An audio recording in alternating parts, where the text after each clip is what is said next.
What happens if the work that you're being paid for isn't that meaningful? I think most of us have been there to some degree. I've worked in jobs that I've not been very passionate about and jobs that were basically just jobs that I was doing to pay the bills. Sometimes life puts us in situations where that is the best that we can do. Now, that doesn't mean that you can't have meaningful work or service, even if your paid work isn't that meaningful.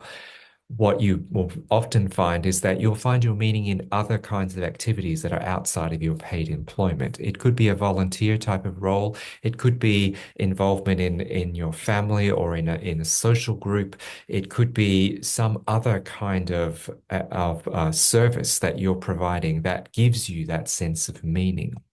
In my case, I mean, I got involved in a whole bunch of different activities working with youth and working with people that were of my age to support them in a faith journey type of situation. And that for me provided a lot of meaning when my workspace wasn't that meaningful for me. And that can counterbalance the situation where you find yourself needing to do some paid work in order to survive. You will find your meaning elsewhere, and that's okay.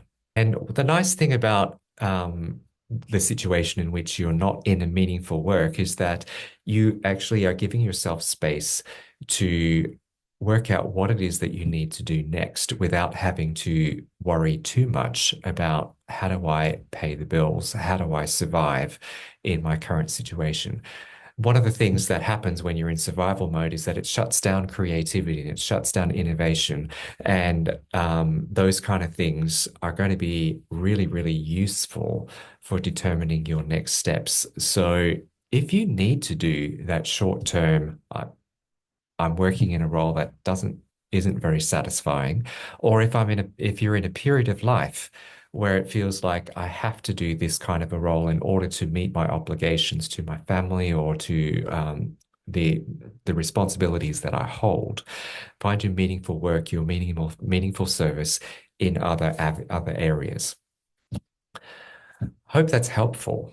If you're concerned about that and you'd like to explore some avenues around how do I make some change so that I'm creating a life that is more meaningful for me and I'm in more meaningful work or service, contact me. I'm Neville from Cynosure Counselling and Coaching, and I'm your personal prosperity and performance strategist, helping you to create your prosperous life.